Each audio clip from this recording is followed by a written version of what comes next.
Mi nombre es Alejandra Corstange, soy doctora en arqueología, trabajo en la Universidad Nacional de Tucumán, en el Instituto de Arqueología y Museo y en el Instituto Superior de Estudios Sociales del CONICET, ICES, CONICET Universidad Nacional de Tucumán. Y en este momento estoy trabajando también en la unidad Tecnópolis del Parque Tecnópolis en la parte de contenidos arqueológicos, antropológicos e históricos. Hoy vamos a hablar un poco de algo que me inquieta y me parece importante para este Día de las Ideas, que es que el patrimonio no separe lo que los humanos y las humanas unen. Son unas reflexiones sobre el pasado y el presente desde la perspectiva de lo que llamo una arqueología inmersiva. Cuando trabajamos en arqueología, siempre hemos pensado, vamos a empezar por acá, que la arqueología trata del pasado, ¿no? Entonces, ¿por qué decimos que pasado y presente deben ser estudiados como un continuum? Mientras la arqueología se ocupaba del pasado nada más, era bastante sencillo el tema, porque nosotros nos teníamos que preocupar de objetos y de sociedades que ya no existían, que ya no tenían reclamos, que ya no tenían deseos, que sobre todo no estaban vivas. Entonces era bastante sencillo. La cosa se empezó a complicar cuando las comunidades actuales, sean pueblos originarios o no, sean comunidades rurales, familias, empezaron a disputar esa idea de que nosotros, los arqueólogos y arqueólogas, o historiadores o antropólogos, cualquiera de las profesiones, fuéramos los que explicáramos su historia. Entonces ahí nos dimos cuenta que esta separación de que el pasado era una cosa y el presente era otra, en realidad era muy tóxica para las vidas cotidianas de todos ellos que estaban vivos, ¿no? Y entonces era un estudio como bastante puro y de cosas, objetos bellos sobre el pasado, y todo lo que sucedía en el presente nos daba hasta como cierta, bueno, reacciones que describió muy bien Rodolfo Kusch cuando habló del hedor que América producía a los españoles.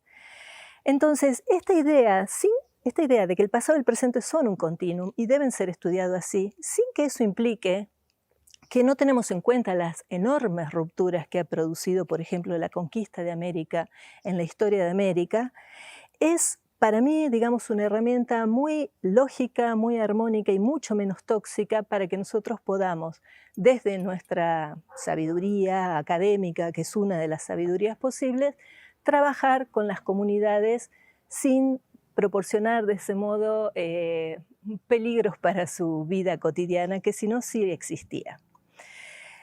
Otro tema que está relacionado con esto es cuando el patrimonio se asoció al patriarcado. De hecho, la palabra patrimonio viene de pater. Pater, ¿no? Ya sabemos todo lo que implica, y no lo voy a ver ahora desde una lógica feminista, a pesar de que también lo estamos trabajando desde ahí, sino de qué es esto del patrimonio, ¿no? El legado por los padres, ese legado de los padres a las sociedades, pero que a su vez, por eso digo, se asociaron, patrimonio y patriarcado, porque no necesariamente con malas intenciones, ¿no? En esto quiero ser clara, las cosas que hemos hecho, los errores que tenemos, no necesariamente son porque todos tenemos una intención colonial sobre la vida de los otros y las otras, sino porque a veces sucede, porque a veces no nos damos cuenta, no reflexionamos lo suficiente, o hasta que no se avanza en la historia no nos damos cuenta de esas consecuencias justamente. Pero esto de decir que el patrimonio es de la humanidad, ¿no? Que fue uno de los eslóganes, incluso de la UNESCO, muy importantes, ¿qué quiere decir? ¿Qué quiere decir que es de la humanidad? Quiere decir que se lo despoja a los herederos naturales de ese patrimonio, que son las comunidades locales, o sea, los que tienen ancestros en la localidad.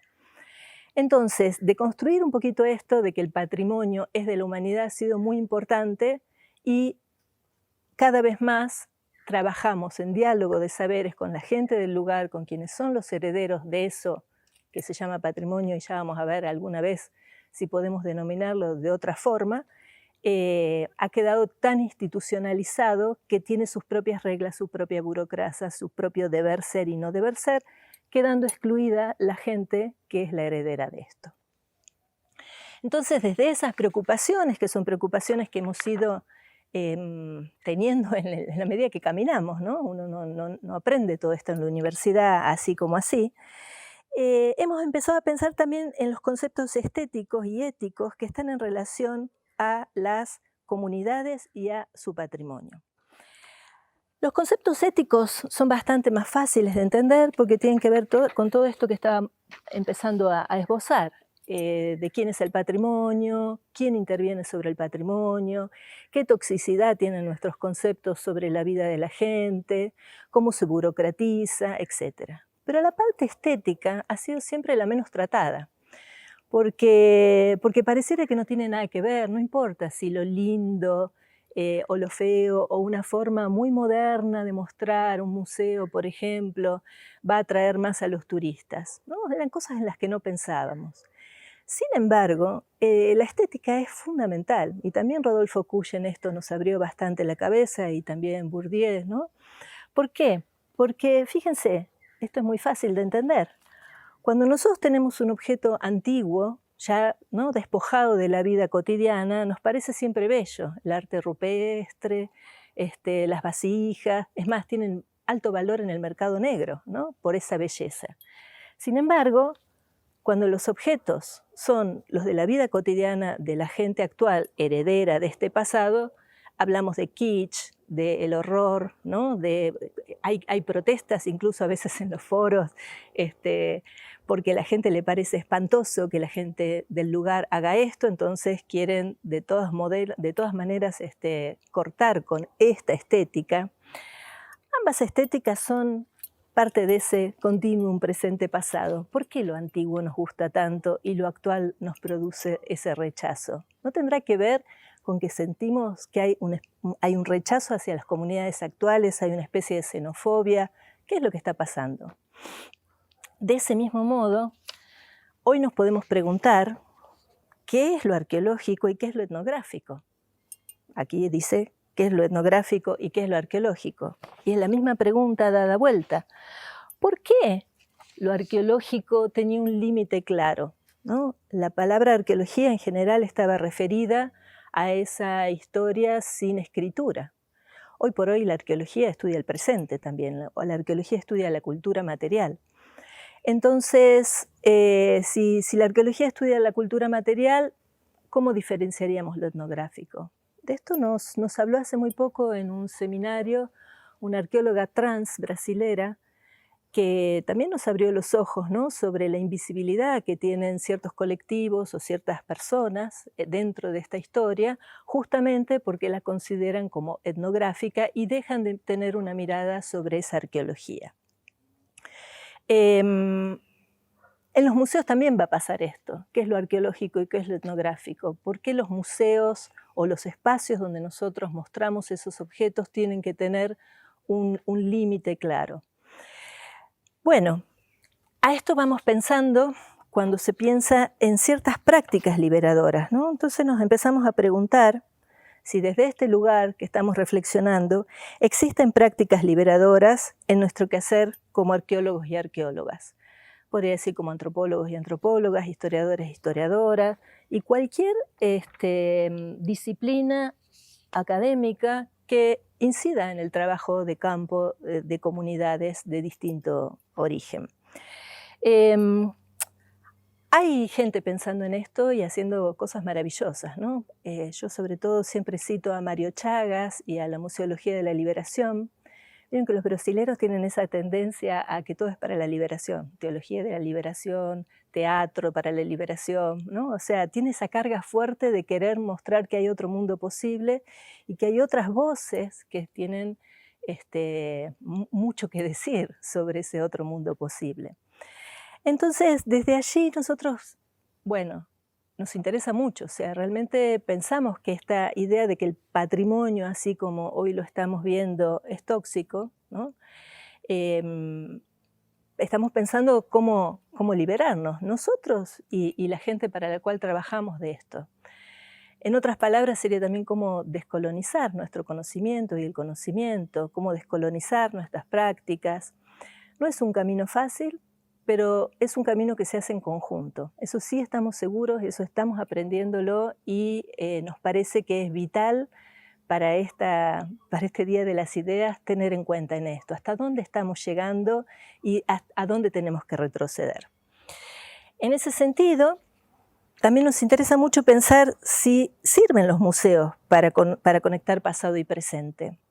¿Por qué decimos esto? También los museos solían ser lugares del pasado, ¿no? Y con muy pocas voces de las colectividades y las comunidades que tenían que ver con ese pasado.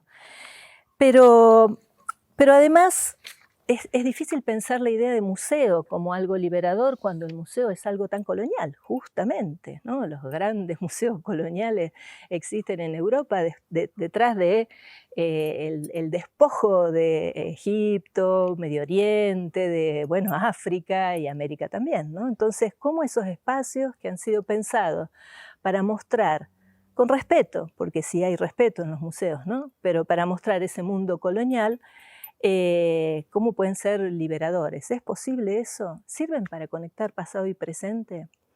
Bueno, aquí hemos seguido y estamos viendo siempre muy atentos lo que está pasando, por ejemplo, en Australia, ¿no? Donde las comunidades indígenas, aborígenes, tienen un gran peso sobre cualquier decisión sobre su patrimonio, sus ancestros, su forma de ver el territorio, a pesar de que han sido también colonialmente muy destruidos, ¿no? Al punto de que los han tratado de ablanquizar. Hoy por hoy, digamos, son como ejemplos. Lo mismo en Canadá, ¿no? Las comunidades indígenas de Canadá también en eso nos están dando siempre un gran ejemplo.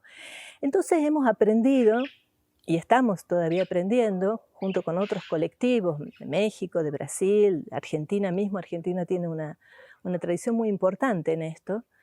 Estamos aprendiendo cómo construir esos espacios que llamamos museos, pero que en realidad pueden ser cualquier otra cosa. El nombre museo no implica todo lo que estamos queriendo mostrar allí. Cómo construir esos espacios como espacios de diálogo y de proyección. En realidad son como espacios de futuro. Aquí entra un poquito, lo voy a ampliar con esto, con proyectos colaborativos y arqueologías híbridas, ¿no? Porque la arqueología solía ser una especialidad académica que lo único que buscaba era conocer, que no es poco, es mucho, es importante que queramos conocer verdades, saber más sobre ese antiquísimo pasado que tiene la humanidad y la humanidad dentro del planeta, la evolución, etcétera, etcétera. Pero esto que llamamos arqueologías híbridas son arqueologías más inmersivas, arqueologías que buscan realmente colaborar y dialogar con la gente de las comunidades, de los espacios y territorios donde trabajamos. Esto no es solo una cuestión de respeto, si bien es profundamente respetuosa, sino también una forma de ver la vida que tiene que ver con algo que decía también el subcomandante Marcos, ¿no? En el andar vamos haciendo ese camino, vamos aprendiendo juntos. Entonces, ¿qué son las arqueologías híbridas? Bueno, pueden ser muchas cosas porque son híbridas. No es una caja de Pandora donde ponemos cualquier cosa y que salga lo que salga. Es una arqueología social, una arqueología que se preocupa por no contar una historia que no es la nuestra solo desde nuestra voz, que se preocupa en colaborar con el presente de las comunidades, de las familias y de las personas con las cuales interactuamos todos los días trabajando y pidiendo permiso en sus territorios, pensando en su bienestar, pensando en que no tengan que emigrar a las ciudades por falta de trabajo en sus lugares, pensando que sus voces, que han sido silenciadas y en algunos casos sus idiomas erradicados, puedan de algún modo expresarse, que estén presentes, por lo menos en nuestra intención, que los proyectos, incluso de investigación arqueológica clásicos, sean colaborativos desde el mismo momento en que los estamos iniciando, o sea, desde que lo empezamos a pensar, que estén presentes ellos también, ellos y ellas, en este armado, porque ahí vamos aprendiendo que sus preguntas son muy distintas a las nuestras, y eso es no solo fundamental, sino maravilloso, o sea, tiene un enriquecimiento nuestra producción que, bueno, que maravilloso. Entonces, aquí, con esto voy a finalizar, y que es un poco una reflexión de lo que nos ha ido pasando como equipo, ¿no? Al ir reflexionando sobre esto en el caminar, podemos decir, caminante, todo paisaje se vuelve Pachamama al andar. Esto que es un poco poético, en realidad es una forma nuestra de expresar que los que hemos ido siendo modificados somos los académicos universitarios que venimos de las ciudades. Siempre tenemos esa culpa también un poco occidental sobre, ¿no?, la grupalidad, de qué fue haciendo Occidente sobre América, y la arqueología y la antropología como prácticas coloniales. Entonces vamos como muy cuidadosos al territorio y tememos mucho influenciar y perturbar la vida de la gente. Eso está bien que sea así, está bien que tengamos ese cuidado. Lo que hemos ido viendo en este camino juntos es que ha sido la gente del lugar y ese paisaje y esa historia ancestral lo que nos ha ido modificando a nosotros. Nos sentimos profundamente modificados, agradecemos esa modificación, que en términos académicos se traduciría como una vigilancia epistemológica, como lo decía Bourdieu. Y pensamos que el crecimiento es hacia adentro y hacia afuera y tiene un mismo objetivo principal, que es el de revalorizar la sabiduría ancestral, cuidar a los abuelos, cuidar el territorio y a la naturaleza y fortalecer un espacio de encuentro que ayude a promover el bienestar de la población. Muchas gracias. Ojalá pudiéramos hacer preguntas. Veremos cómo lo resuelven después. Gracias.